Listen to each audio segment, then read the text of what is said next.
Okay, can you see it now? All right. Multiple naps. I went on a nice long walk with my dog, followed my bliss, went to listen to live jazz, took a nice solitary hike, walked barefoot on the beach, ate ice cream, washed my hair, played games, watched Yellowstone, had some good sleep after a week of hard work.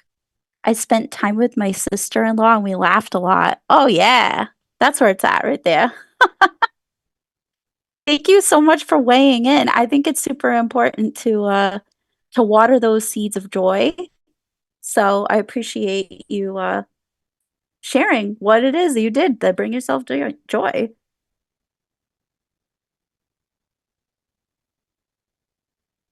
So, uh, all right. I started the recording late. So for everybody watching the replay, welcome to the webinar More and Better Clients, a blueprint for cultivating presence and a pact practice. And we learned from our participants what brings them joy. And so that was really great. So I'll tell you a little bit about myself. My name is Jenny Z, and since 2013, I've mentored and served hundreds of clients and students. I was the founder of Way of Life Wellness from 2013 to 2022. And I just founded a new practice called Healing as a Way of Life in 2023. And it's going strong, I hope. I feel like it is anyway. Um, I'm also the founder of the experimental healing program, Explore the Stories of Your Body, and I'm a licensed massage therapist in Rhode Island and Massachusetts. I'm a constantly in demand teacher and practitioner. I've taught a lot of practices, mindfulness meditation, Reiki. I've held some library programs in the various towns I've lived in over the years about being an empath and some sister circles, new moon gatherings as the guest teacher of the month, speaking on Energy 101. And I'm going to come back to this slide a little bit later because um, it, the reason for this new work that I'm doing has a lot to do with the work. It's directly correlated to the fact that I've had some realizations about the work that I had been doing. So stay tuned for more information on that. So, my intentions for this time together, my goal is to outline 2 secrets to avoiding burnout by helping you to learn a skill that will reframe your point of view on boundaries as a holistic practitioner so that you can model it for your clients and you can live your life out loud without letting burnout get in the way. And outline some pitfalls or traps that a lot of healing arts entrepreneurs fall into when they address the business challenges they are having. One bonus idea to get you the recognition and respect you deserve from clients, colleagues, and students. We'll do a Q&A and we will outline an easy and affordable starting point if some of this work that I'm outlining today sounds like it's a fit for you or if it sounds interesting to you. So who is this webinar for? This webinar is for holistic practitioners who want packed practices. I would say thriving practices, and want to care for themselves as much as they care for their clients. Holistic practitioners that seek to focus on themselves because they know that their own healing comes first and is directly related to their client's healing. Who's this webinar for? It's for a lot of people, but I've outlined 4 here. Holistic practitioners who want to be fully present with their clients, friends, and families, and they want to learn how to have great boundaries, and they are excited to express them. And for holistic practitioners who aspire to walk alongside their clients on their clients' healing journeys and not overgive to their own detriment because that leads to burnout. And maybe some of you know that very intimately. I know I do. That was the impetus for me to do this webinar. So I want to offer a trigger warning. In this presentation, I'll be talking about a loss of culture as a white person and an ancestral connections. I'll be talking about cultural appropriation. I'll be talking about whiteness and white supremacy. Um, this work is difficult. It's deeply healing and it's exciting. And I said it was exciting because once we're able to address these things out in the open, they're very hard and difficult, but they can be very, very deeply healing, especially if it is deep in your heart to be in alignment with your values and your morals. So please take care of yourself as needed. If you find yourself checking out, getting a little dissociative, not able to pay attention, like if you need a break, just step out. You can catch the replay, whatever you didn't see. Go outside, touch the grass, get some water, you know, take care of yourself. I know you know how to take care of yourself because you told me in the first poll today. So with the trigger warning, I want to offer an acknowledgement.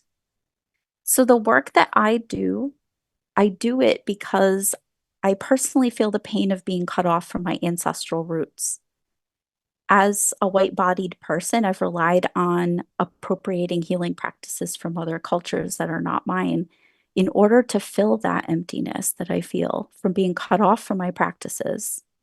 And that's my pre-colonial ancestry.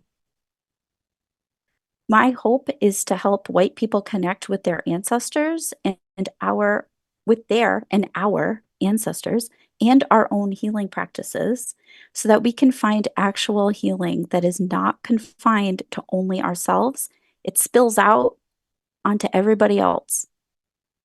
My mentor, Zarna Joshi, has been quoted to say, "No healing can ever come from stealing.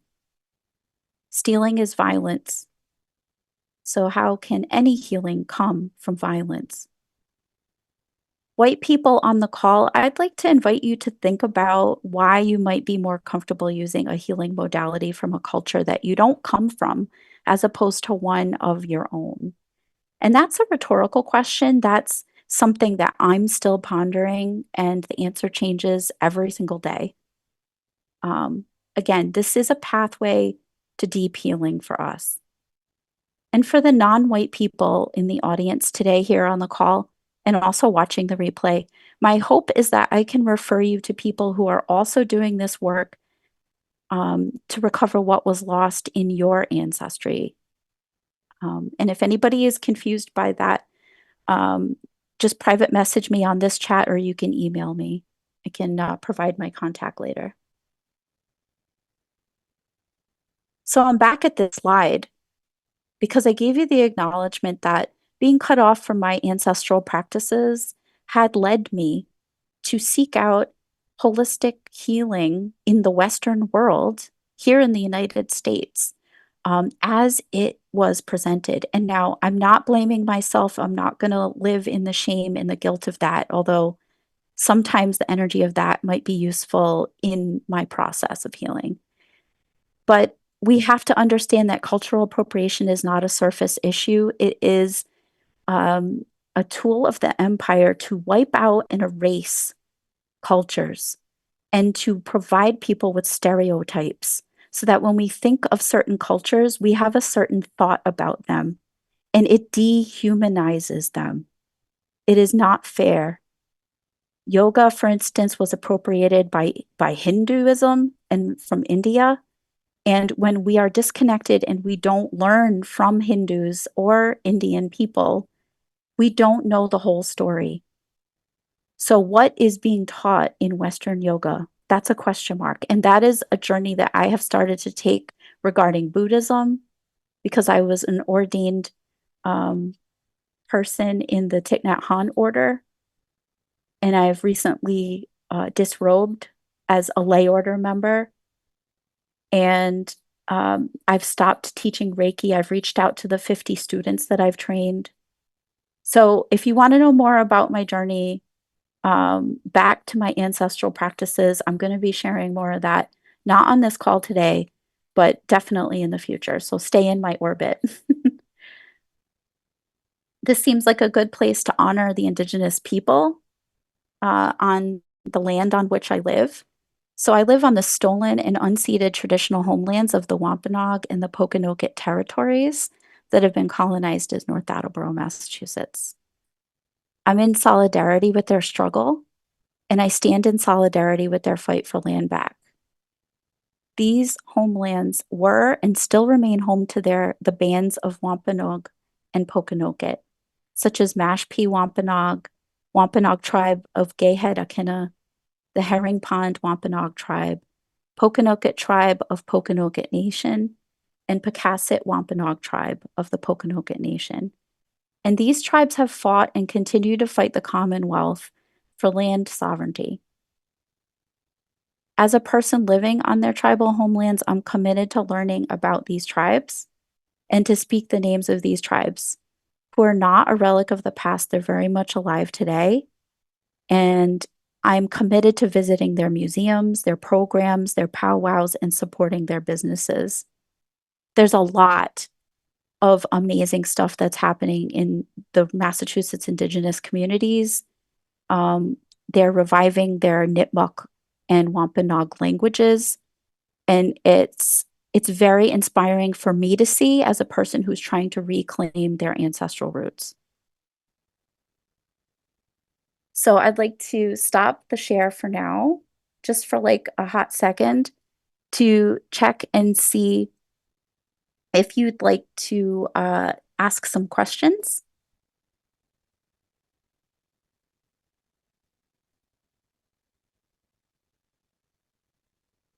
I see a question in the chat. I don't know if it's a question, but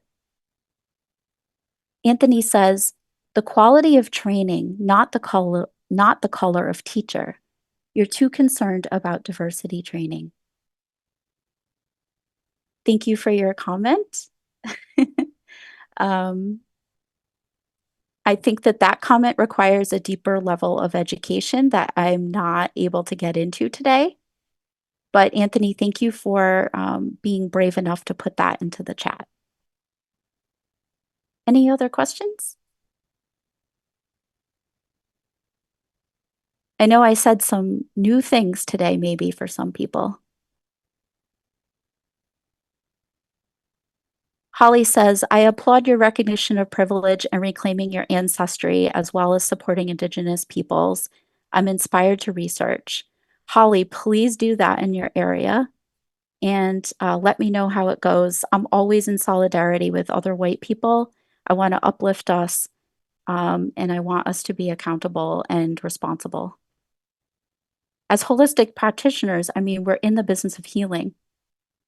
And it's not just healing ourselves or clients, it's reaching out into the collective to think about the wider world.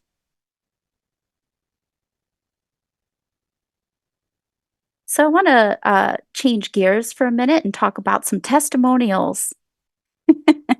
So uh, I hope this is okay, Susan. Do you want me to skip through it quickly? Oh, all right. So Susan says, so she came to the call with some foot pain, and she had this idea about her pain. And this is my interpretation, Susan. We should unpack this later if I got it wrong. Um, and I also want to say consent is very important. And I did when Susan filled out the form for feedback, I said in my form, may I use this for marketing purposes? So I just want to say that there's consent here. I because if there wasn't consent, that would not be healing. That would be stealing. So um, she had some foot pain, and there was this sense of like not being connected to it and not finding like maybe any meaning with it. So after our session, I noticed that she was very expansive and curious, And she was thinking, what may have triggered this response? When we talked about her ancestors, she found herself spontaneously being grateful for them. Whereas before, and I identify with this myself, is that any relationship with the ancestors were maybe transactional, like, oh, I really need to buy a new house. So please, ancestors, help me. But she found herself spontaneously being grateful for her ancestors showing up in her energy field just on the daily basis. So that relationship was blossoming as a result of that one call. She also cleaned her whole house 2 days after the call. I take that as a huge win that the energy cracked open and some movement could happen. She also got images that came to her while working with her ancestors, and that imagery was directly related to her challenge with her foot. So, yay! I love when this stuff happens. So Ray was having some issues with his relationships, with their relationships, and they came to the call also feeling uh, overwhelmed and untrusting of their anger. And at the end of the call, by the end of the call, and with some aftercare, they realized that it wasn't so scary to look at their anger and that there was some usefulness for the anger. There was some information that came out of it, and that there was a way to be able to handle the anger that they were feeling. And they took the findings from the call and used them as a topic for their therapy session with their counselor. So I love the fact that they use this as a jumping off point because I myself, as a holistic practitioner, I can't do it all. And I'm not going to do it all because that would lead me to burnout, right? So I realize my limitations and I realize that my sessions can be a jumping off point for people to go to their care team and continue the healing. And Jenny Lynn got more clarity on her situation. She had different objective views that she wasn't able to consider just by thinking about the situation herself. And ancestry work was a new concept. She found it really interesting, and it didn't occur to her that she could ask her ancestors for help.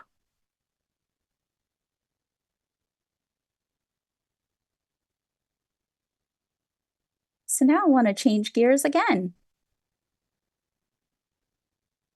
So this quote is by Ruby Sales. Ruby Sales is a pioneer in the civil rights movement. She marched alongside Martin Luther King. She was part of SNCC, which is the SNCC, which was the group that Martin Luther King founded, and the network and coalitions of people to formulate the civil rights movement. And so she says, genuine leaders lead with ears that have a direct pipeline to the people's hearts, souls, and growing edges. Genuine leaders lead with ears that have a direct pipeline to the people's hearts, souls, and growing edges. So, my question to you is, why are effective leaders able to do this? Why are they able to lead in connection, deep connection with people's hearts, souls, and growing edges? And my answer to that is because they take care of themselves first. And that's what the next portion of this presentation is going to be about. So I don't mean to talk for you, but I'm just going to say, what do we want as holistic practitioners? I know we want a lot of things, so I just outlined a few. We want to feel full of vitality in our lives. We want a sustainable income and a thriving practice. We want to be able to manage a thriving practice and a busy personal life. But things happen to get in the way. So before we get into the teaching of today, I would like to request or invite you to decide to focus on you right now, not your client. Because by focusing on the quality of your presence with yourself right now, you will be able to provide that same quality of focus with them later. But right now, please decide to focus on you right now.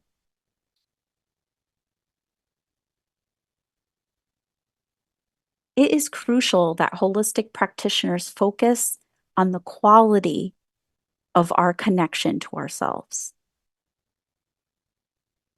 So, what gets in the way of us connecting to ourselves? I've listed a few, but there's countless, right? Internal factors like physical or mental pain that is in our immediate awareness. Internal factors like internalized oppression. Internalized oppression looks like, I'm noticing my midsection looking a little flabby today. I don't really like that. Why am I thinking that? I don't know. Does it have something to do with, and I'm just going to venture a gamble of a societal norm about bodies and the size of our bodies? So, internalized oppression is systemic oppression from external factors, but applied inside us. It's all of our thoughts that run, right? So the second thing I outlined is external factors like systemic oppression. That is sexism, patriarchy, racism, imperialism, um, all sorts of oppression that you can think of. And my next slide is going to outline a bunch more, as if you needed more examples.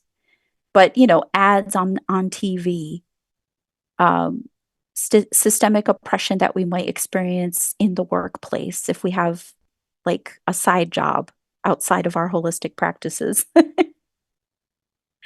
um, so that's what external factors are. Three, isolation and dissociation. So if we isolate ourselves and we're not in relationship with a community or even a good friend that we can just be open and honest and uncensored and just share whatever it is that's on our hearts, um, that isolation can really be disconnecting even to ourselves because we're just stuck with our own thinking and we don't have anything good around us. That is an external factor because there's plenty of things outside of us that are negative external factors. But what are the external factors that are positive that we surround ourselves with? And dissociation. Dissociation is the capacity that we have for dealing with life. Can we expand our capacity to deal with pain, mental, physical, and emotional pain without shutting down, without getting super duper angry, without shutting down and not being able to concentrate or focus, and maybe engaging in unhelpful habits or patterns? Um, and I listed number 4, appropriation and stealing is a way that we disconnect from ourselves. Because when we're not in relationship with our own practices, what feels right and true for us, if we rely on all of the things that are fed to us that we're supposed to like, that we're supposed to do, we're supposed to do healing this way. Because if we're limited in that, then we may be not seeing the true thing that we could use, that we could utilize to heal ourselves. But that requires letting go of the appropriation and expanding our view of healing. And like I said before, stealing is violence. So that definitely disconnects us from our own humanity and ourselves. So what connects ourselves to ourselves?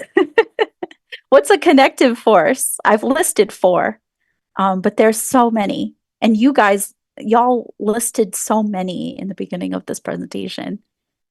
The first one I said, trusting our own inner wisdom, right? Our awareness, being alert, understanding where does our wisdom come from? Who fed me this thought that I'm thinking? How did I arrive at this opinion? Did somebody just say this and I took it carte blanche, like the way it was, and I didn't examine it or research where it came from? So, or did I check it against my true wisdom? Did I check it against myself? Does this feel in alignment with our values? Do I have a value system? Um, so accountability is important too, because if we have nobody to be accountable to, then we're just going to be doing we're going to be out here doing whatever, right? Do we have teachers, mentors, friends, family who share our values and that hold us accountable? Another connecting thing is recognizing patterns of systemic oppression. That connects us because when we can recognize these patterns of systemic oppression, we know when we are acting them out, and we know we can understand where they come from. And we don't gaslight ourselves and say, this is my problem. This is coming from me. This is my fault. No, there's a reason why I'm doing this. And I'm going to stop doing this because I know that this comes from an external factor that's negative called systemic oppression. So that could be very connecting and very powerful and healing for us. Community and connection is a connective factor.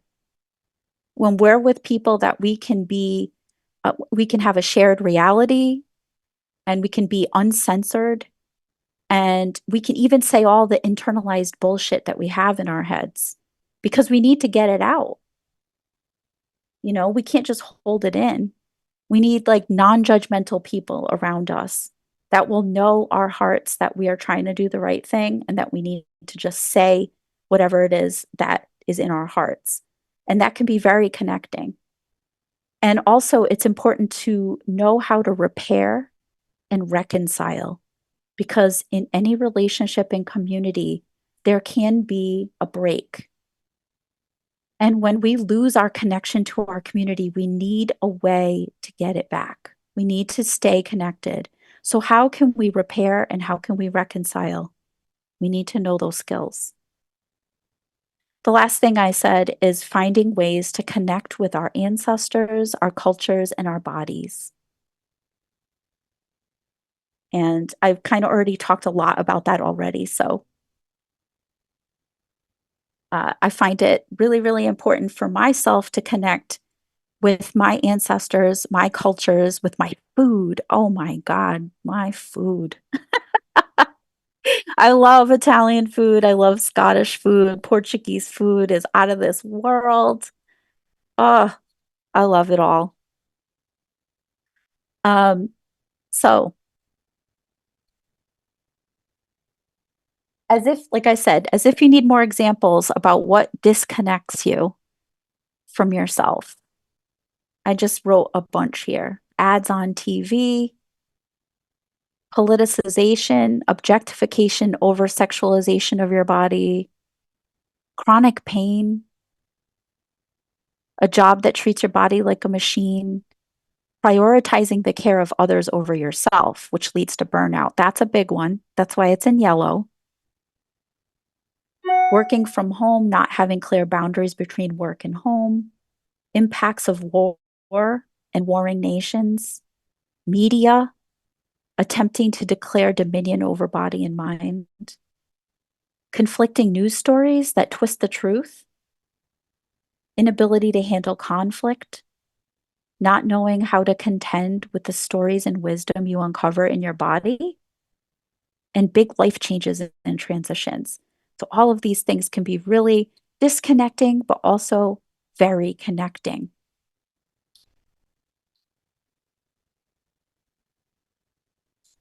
So, these things cut us off at our root so that we can't hear our own wisdom. Our body is the place where we have our wisdom and our knowledge. That's how we know how to heal ourselves. And if we can't listen to that, then we're prone to disconnection and distrust of ourselves. And then we don't trust our wisdom and we don't trust that we could heal ourselves. And also the world around us. So if we're holistic practitioners and we're disconnected, are we going to all of a sudden feel, oh my God, I'm bad at my job? I'm disconnected from myself, my body, my wisdom, the ability to heal myself. So, like, how am I going to help anybody else? Right? That's crossed my mind a few times as a practitioner, especially when I was in the throes of burnout. So, with the right support and skills, you can grow into having a deeper, more trusting relationship with your body, and you can spot the external and internal bullshit when it comes up. I'd like to open it up for some questions. I just said a lot.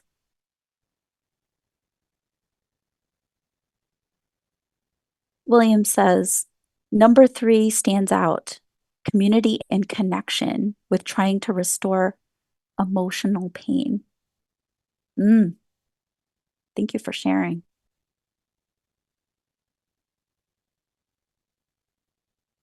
Anybody have any reflections on the disconnection or the connection?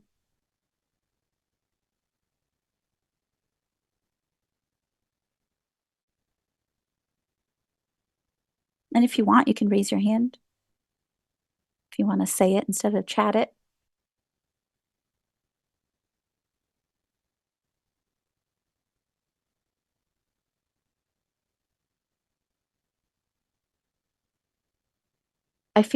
Holly says, I feel deeply connected to others' pain as an empath, but can feel disconnected from my own at times.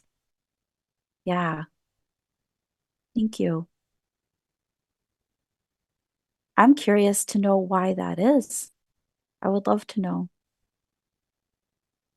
And that's probably um, a good inquiry for us all. So I appreciate that, Holly. It seems like such a paradox, right? That we're so in tune with other people's energy, but it's it's sometimes really hard for us to like track our own pain or even be with it. Thank you. That's deep.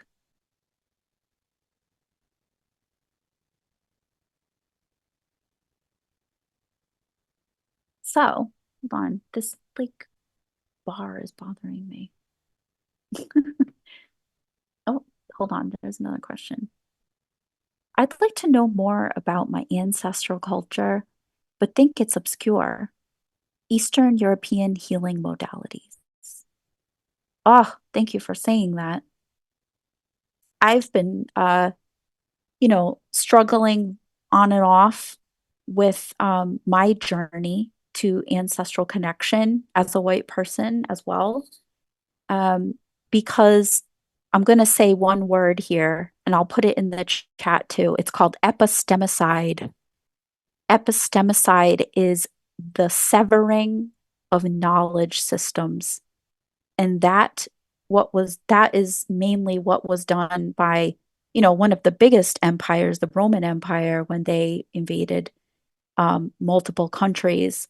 But that's what imperialist countries do in order to cover over indigenous and folk traditions in order to assert their own empire. They cut off the existing ancestral connections that people have so that they can have power over. So, uh, I'm going to probably do a webinar in July on this for white people too, specifically um, about my journey and invite other people to speak on their journeys because it's a journey of all sorts of things. Like I've been doing ancestry.com. I've been doing energetic connection. I've been doing literal like research on the computer to learn history.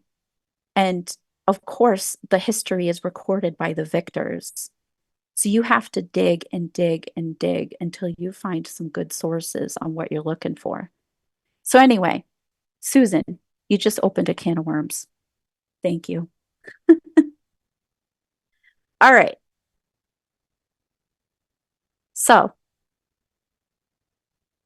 a broken connection with ourselves leads to burnout. And just to make good on my promise from my event description, these are my two secrets and one skill on avoiding burnout. So, a broken connection with ourselves leads to burnout. So, the secrets that I wanted to give, like kind of a reframing, the point of view reframe, is to understand that burnout is caused by disconnection. It's caused by all of the things that I outlined before and then some, right? Caused by the disconnection from ourselves. Maybe we're hyper focusing on our clients, who knows, but we're burned out.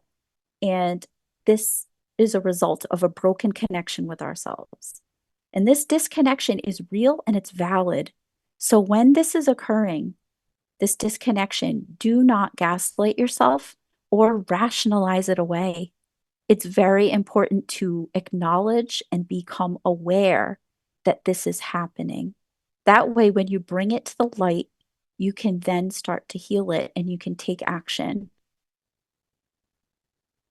So, the skill is to make a reconnection plan with yourself that includes a strategy to improve your boundaries. Because if you're disconnected, you need the boundaries in place in order to put those little bumpers, you know, those bumpers when you go bowling for the little kids. You won't get a gutter ball. Sometimes I think as an adult, I should do that. But you put the boundaries out, right? And then you don't get a gutter ball. So make a reconnection plan that includes a strategy to improve your boundaries. That's the skill that I'm inviting you to do. And I'll show you. Oh, well, before I show you something, I just had to put a funny out there. This is what it feels like. This is what burnout feels like to me. Absolute apathy, absolute delusion, absolute denial, absolute dissociation. This is fine. Everything's burning down around me, but this is fine.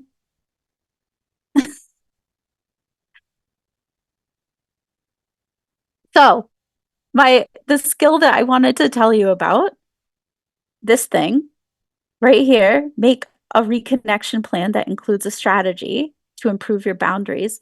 I wanted to be very, very vulnerable and I wanted to share with you my sample boundaries um, practice. This is what I kind of say to myself before I get with the client and after I part ways with them for the day to stay connected to myself. And when you get the replay, you can read this a little bit more. But and this is from my own head. This is what works for me. I'm not trying to say that you should be writing this down and living by this, but this is for you to be able to like understand for yourself what are your things? What are your values? What are you going to stand by? What's going to keep you safe? So I'll be quiet for a minute so that you can read this a little bit.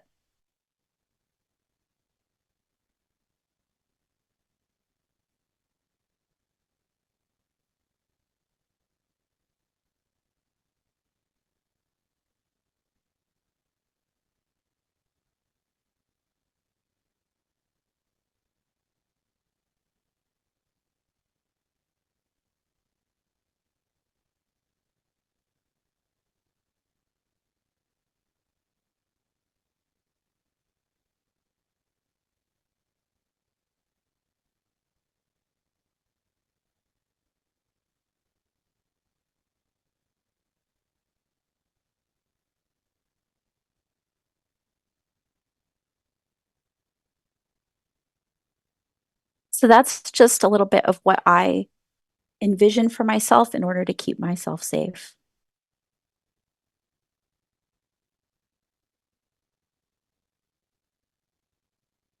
Thanks, Holly.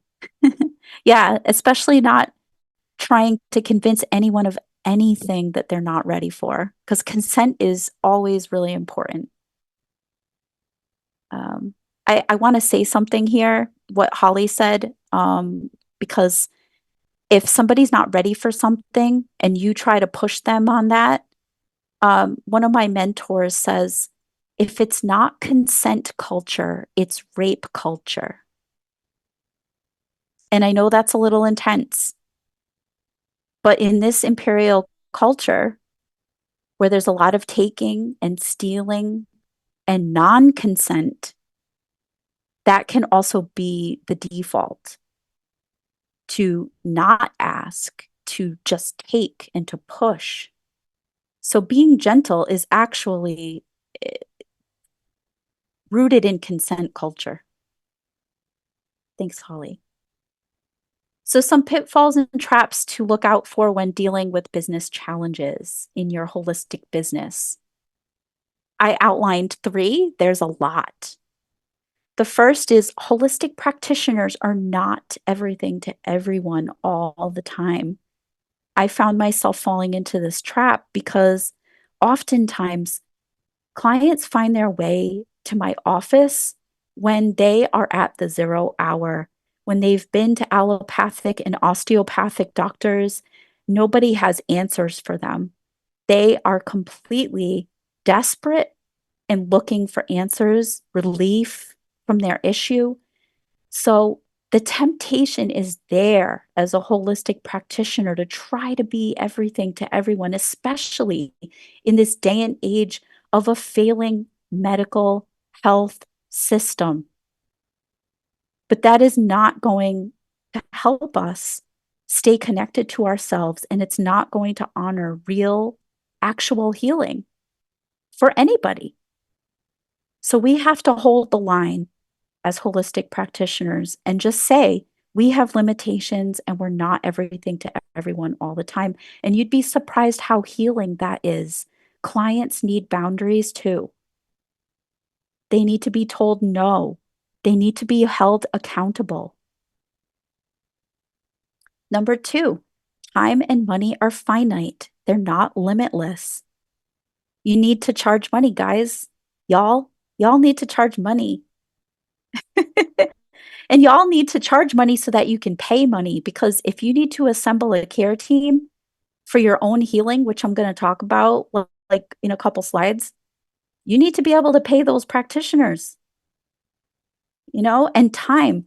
Don't stay overtime. Giving them extra time is not going to heal them. If they have an appointment afterwards and you're keeping them, that's not helpful. Then they're going to be rushed. Then you're going to be pushed back because you have more clients that now you're late for. So time and money are finite, they're not limitless. And we need to know this um, for ourselves, for our own sanity. Um, the third thing I listed is watch out for the destination trap. Okay. Destination trap, I mean, that's by Mark Silver from The Heart of Business, which is an excellent coaching program. I highly recommend it. But the destination trap is your client has a destination in mind for themselves, and then you, as the holistic practitioner, also have a destination in mind for them. And I think that's healthy because I think clients come to us because we can give a fresh perspective and we can also hold hope for them. But don't get too attached to them reaching the destination that you're envisioning for them, because healing is not a straight path. And I think we will get very disappointed as holistic practitioners if we cling to that destination for our client. Clients are responsible for their own healing.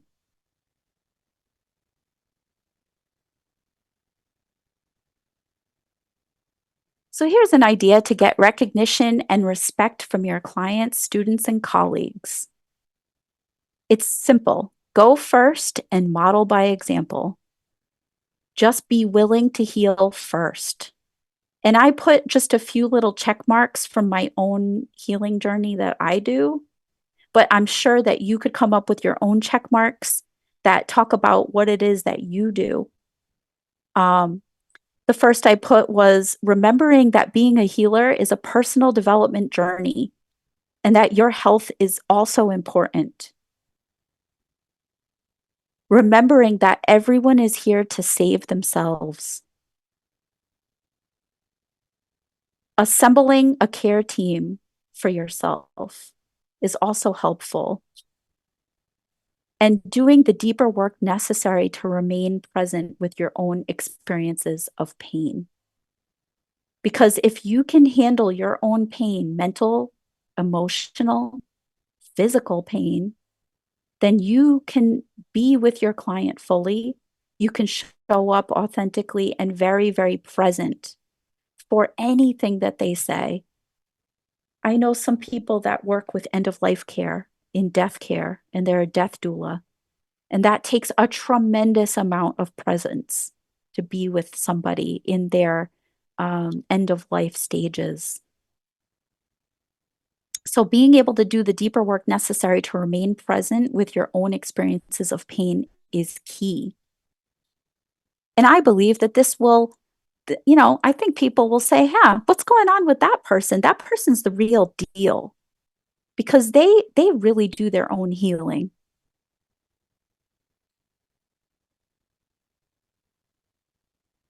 So, how do you start?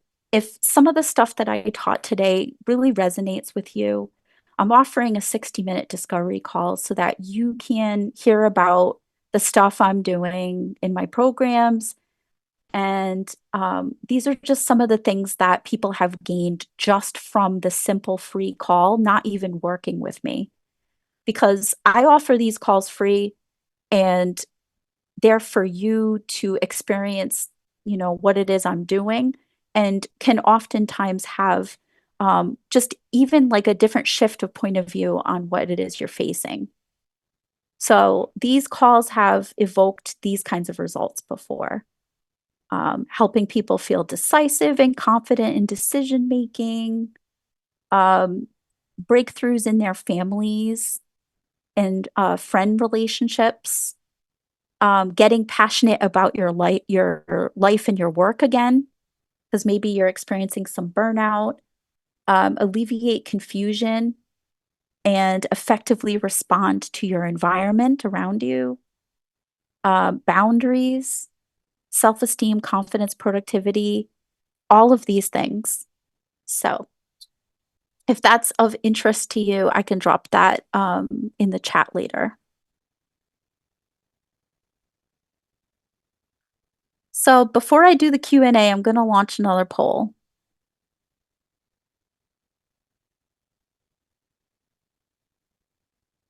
Not that one.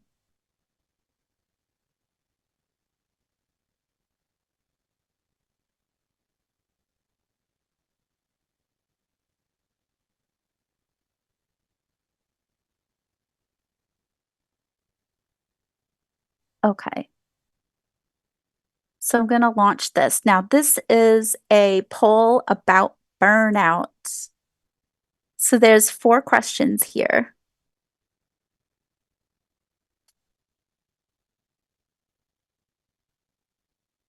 So if you're interested, you can just put your answers into the poll.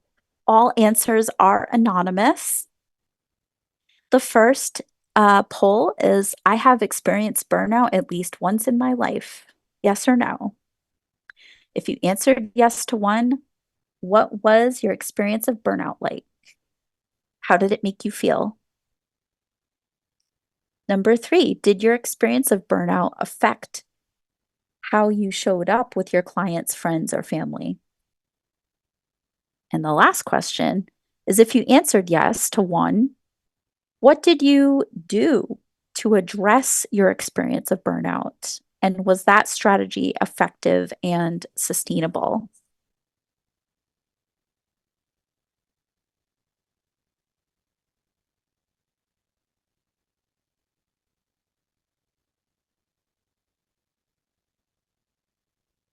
So I'm just going to give a minute to answer because I put, I had it listed as short answers because come on, like there's only so much you can get from a yes or no answer. Sometimes you have to provide a little context.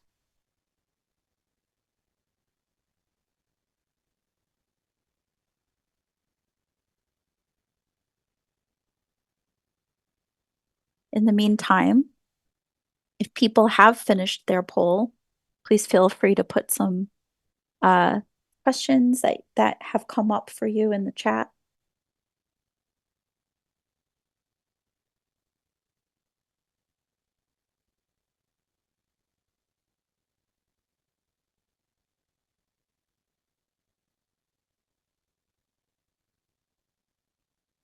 So far, I have 4 of 5 of 9.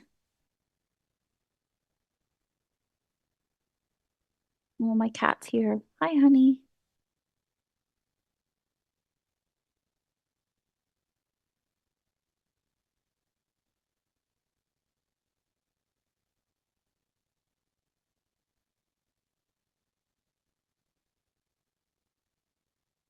We got 6 of 9.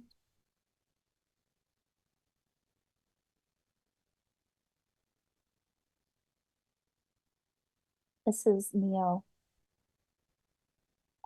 Hi, Neo. Baby Neo. So cute.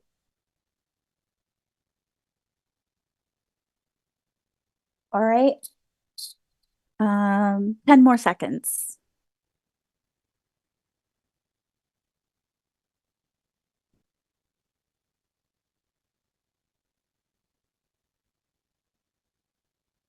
All right. I'm going to close the poll. So just hit send. Even if you're in the middle of answering, just hit send so that we can get everybody's. There's still one more person. I don't like to exclude anybody. Have you caught that on? Caught on to that? All right, I'm gonna end the poll. Share the results.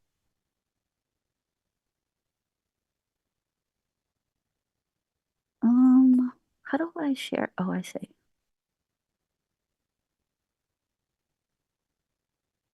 Hold on. I'm gonna share my other screen because I want to show you the results.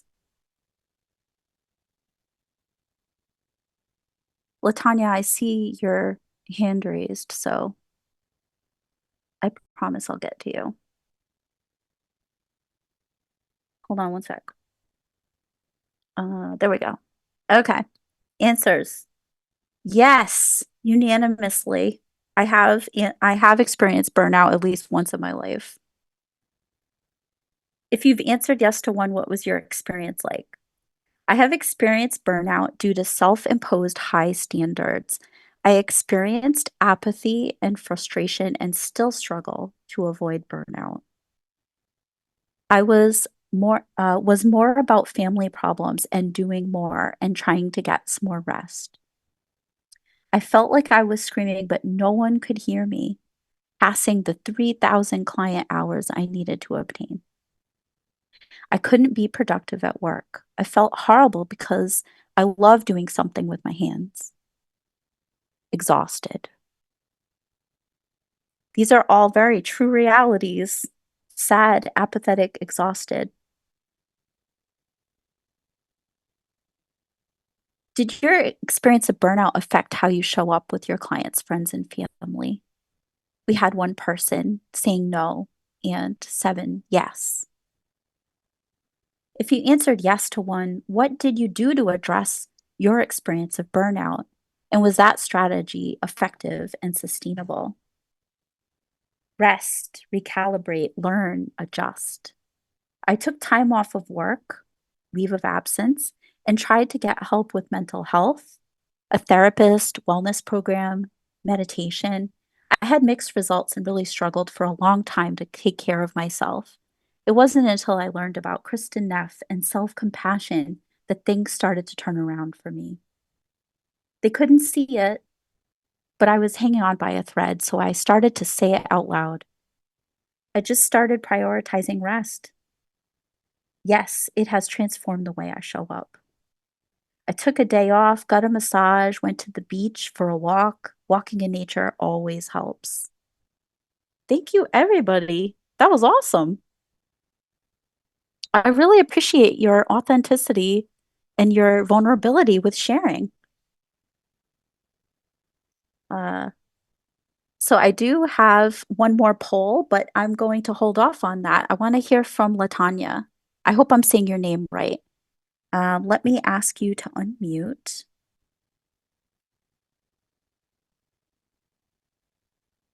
Hopefully you see that. Okay, yes, I saw it.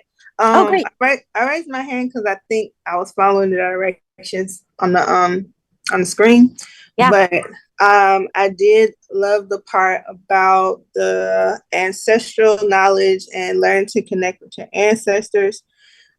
Because my experience has been that if it happened once, it's happened before.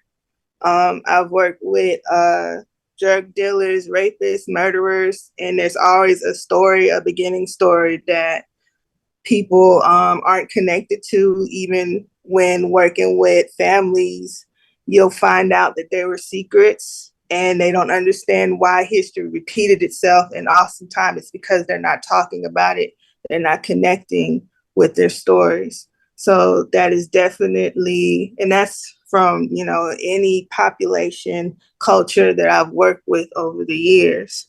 Another thing was the burnout situation. uh, it was quite interesting to be in a therapy field for mental health, but the therapist not understanding what a mental health day was when I particularly needed one.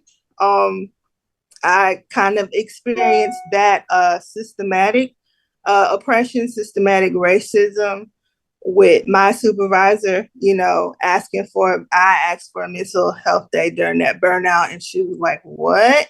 And I'm like, "You just took one yesterday." But because I am a Black woman, we discussed that I come off as strong, right? So that is unheard of for people in my culture to say, "Hey, I need a mental health day," because it's kind of taboo. So that definitely resonated with me from the conversation today, and reminded me of that story when it comes to burnout. So yeah, that's all I wanted to say. But that's what I learned, and I really got a lot from today. So thank you. Oh my God, thank you. I kept nodding, and I'm so sorry that you had to go through that. And um, one of my mentors, Zarna Joshi, actually is formulating a program to teach mental health counselors about imperialism, Mm-hmm. because that is something that counselors are, they don't, they're not educated in it. I mean, I Okay. wasn't until I took her course 4 times. And that's Mm. the thing, is you have to take it. Like, you talk about indoctrination from Mm-hmm. external negative sources, but what about indoctrinating yourself with the positive sources? Yep. Because if it's counterculture, you need repetition and you need to be around Mm-hmm. people that are singing those things. So Yeah. she is actually doing that work, and I could try to hook you up with that if you're still in the field or if you know people in the field, because she Yes, wants to definitely. train people on that. And she's a indigenous Hindu woman, and Mm-hmm. she is working to those aims. And burnout and mental health day and systemic oppression and racism is real, Mm-hmm. and I just want to validate your experience. And this is why I think the mental health field needs to know more about it so that Yes. they can take care of their providers, right? Mm-hmm. So Yeah. thank you, Latanya. Thank you. So Susan says, hope this isn't off topic, but for nearly a year, I've been busy doing my own deep work, and now I'm ready to start seeing clients again, but don't know where, how to begin. Any advice? Oh, girl. I just went through my dark night of the soul myself, and I just am emerging. I took a year off, and I realized that I was giving a band-aid, providing massage and nothing else. That was just my personal. I think massage is very important, and I think that it's a valid healing modality. But for me, I wanted something more. And with my boundary situation, I was struggling and I reached a burnout. So I started learning, researching, doing what I loved, really getting involved in what I wanted to do and nurturing my own self. Exactly what I've been saying this whole presentation. Holistic practitioners need to take care of themselves. And we have to get back to what it is we love and see ourselves as a part of the equation and very, very important. And I think things just naturally flow from those points. But yeah, if you definitely want to sign up for a discovery session, we can talk about things a little bit more. I don't know if that helps. So Holly says, I'm getting started again in my wellness coaching practice and struggle with giving too much instead of just holding space. Also make asking permission instead of just jumping in. ADHD. I get it. I get it. I still do that. And I also want to talk about whiteness here. ADHD is a real thing. So if that is a diagnosis that you hold, I want to validate that. And I am wishing you luck in finding your way through that as a provider. And if you identify as a white person, there is this white saviorism that can come into play. Like we always have to have the answers. We have to jump in.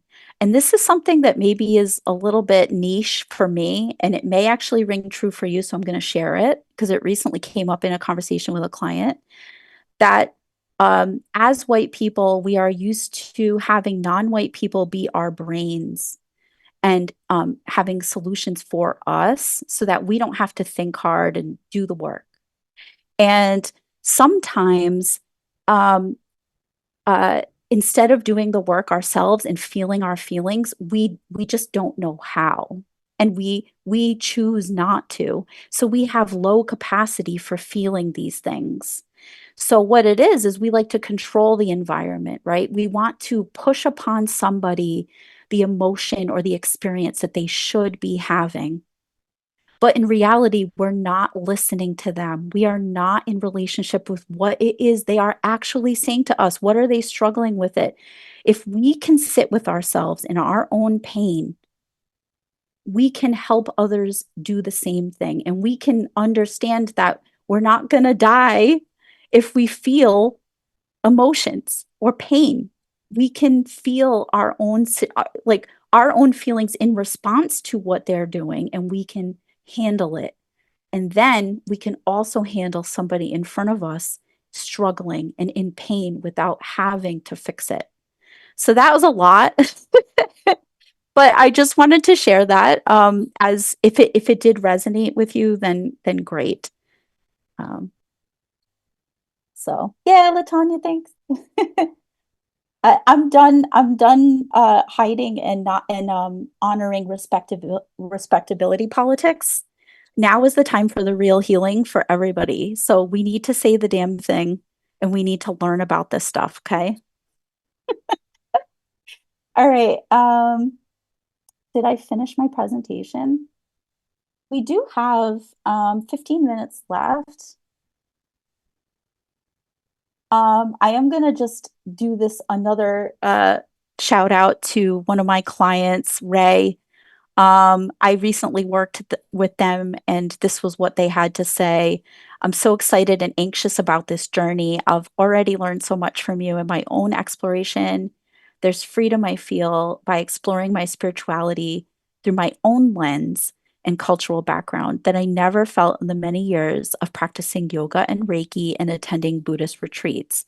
Unlearning and relearning, and it's hard and scary, but beautiful. Thank you for the work you do.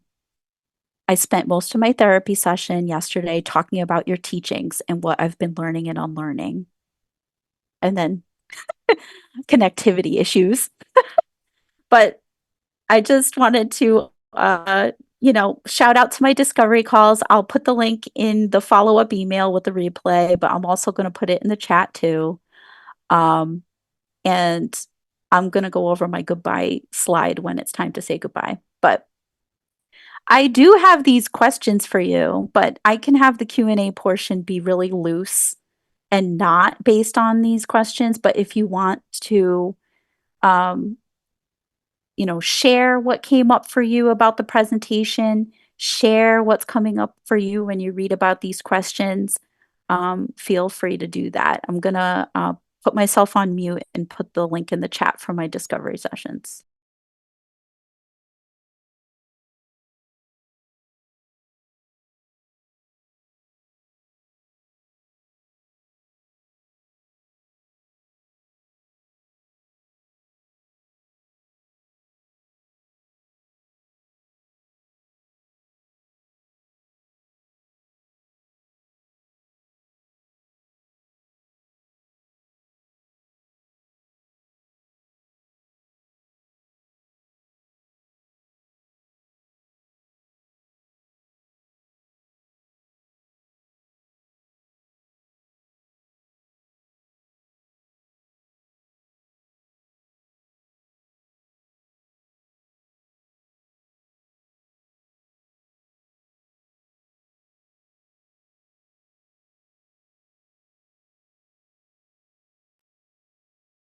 So, any questions from anybody?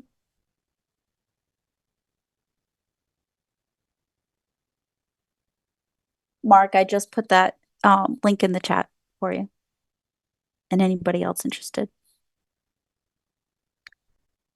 Well, then I can share my other poll.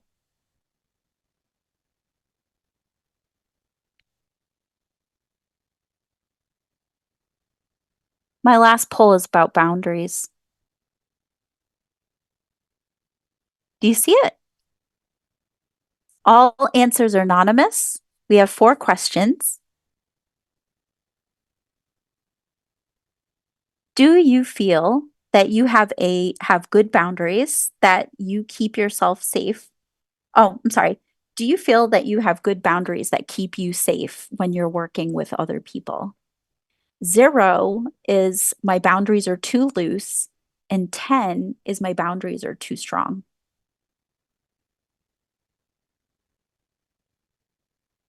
Number 2, what gets in the way of you having good boundaries? Number 3, what is one way you could start improving your strategy around your boundaries today?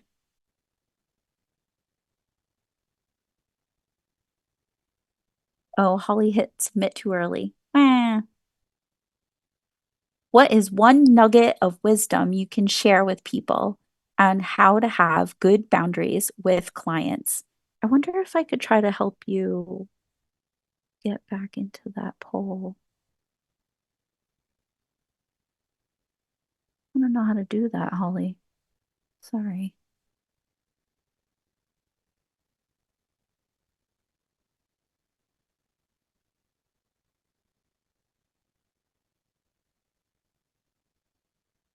We got 2 of 8 people that have participated.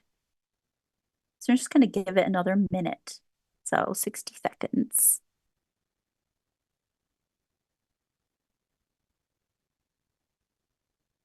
I'm bummed that you can't keep doing it, Holly. Oh well.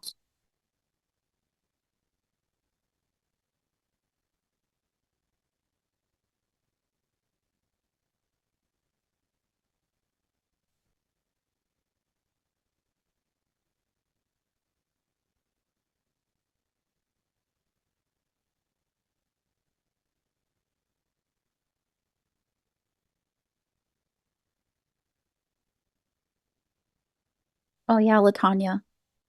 I totally get it. Promoting myself for my business is a struggle. My perfectionism usually has me in analysis paralysis. Oh my God. I know exactly what you feel like. Co-working with friends, having a husband who does marketing helps, like I do. Hiring a coach. Um, Heart of Business was really good. I don't know if you could search them. They're a very touchy-feely kind of coaching group. 6 of 8 participants. So we got two more. We'll just wait maybe 30 more seconds.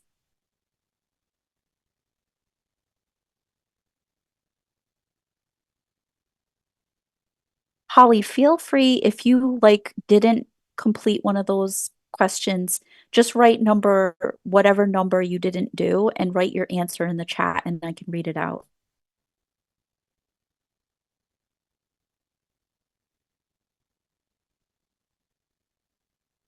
All right.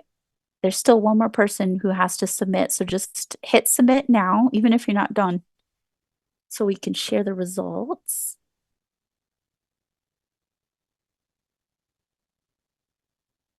Come on. It's okay. All right.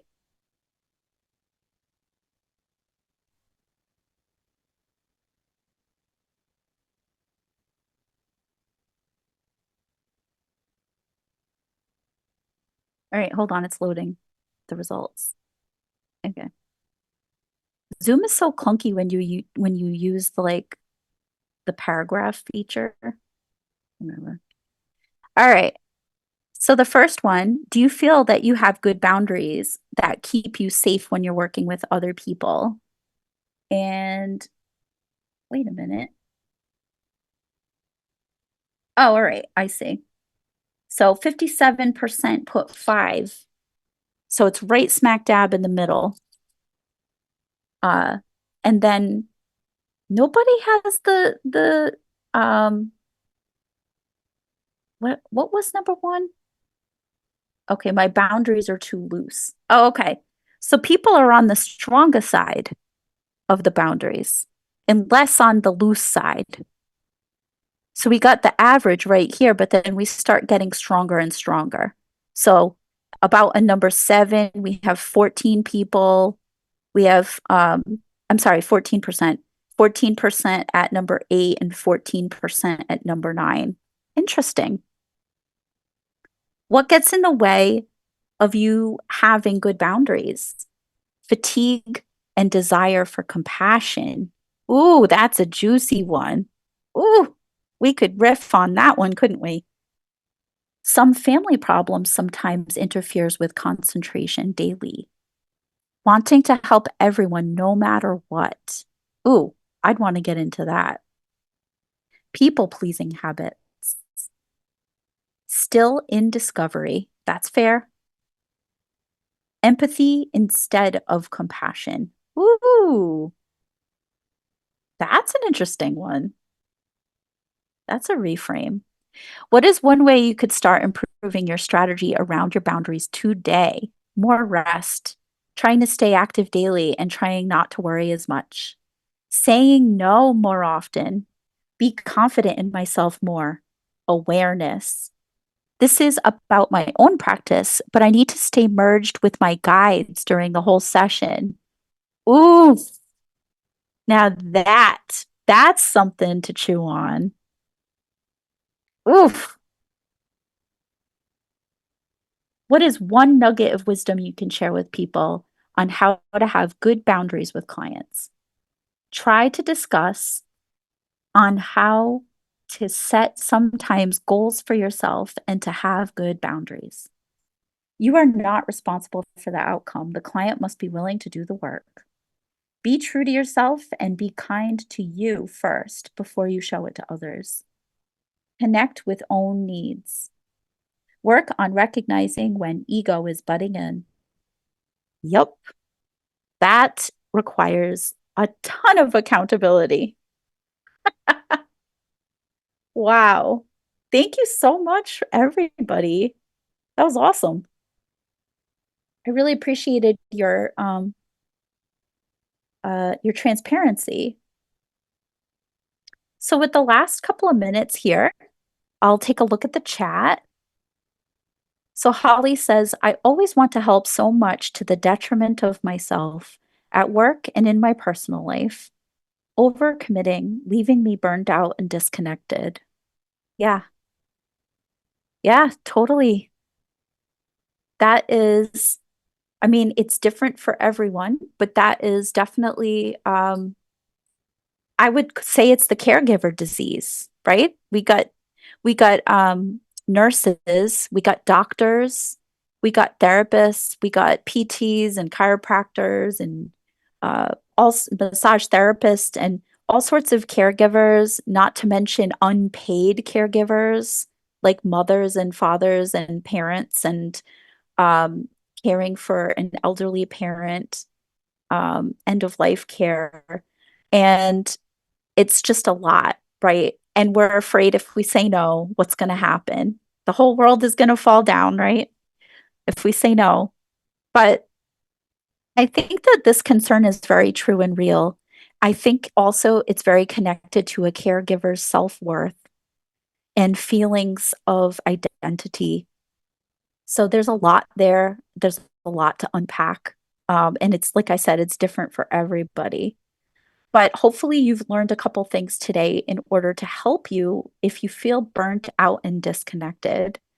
So, thank you so much for that comment, Holly. And I'm just going to share my last slide.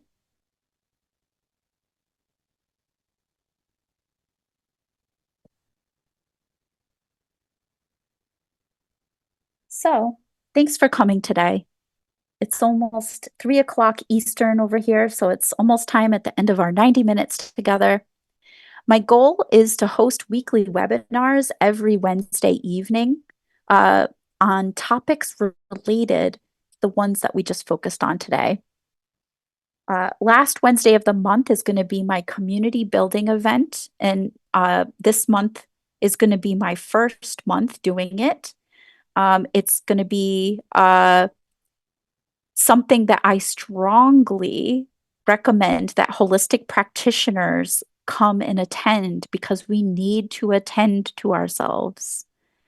We need to take good care and we need to stop isolating. We need to find community.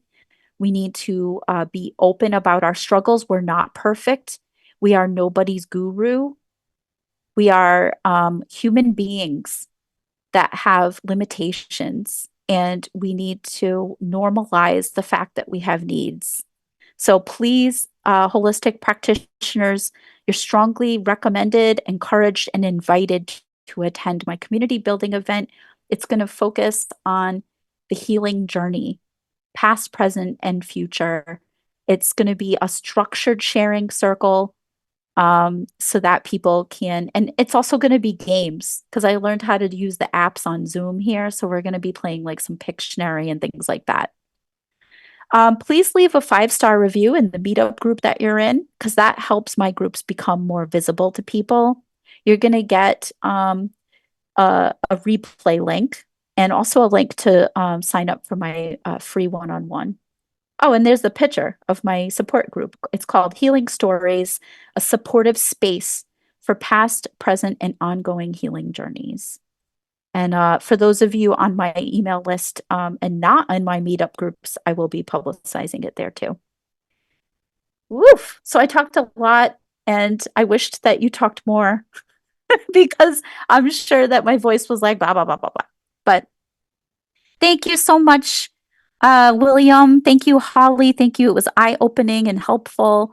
I hope this helps you in your practice and it has revived your vision for your holistic practice so that you can keep providing that really good care that you do. Have a great day, everybody. Bye-bye.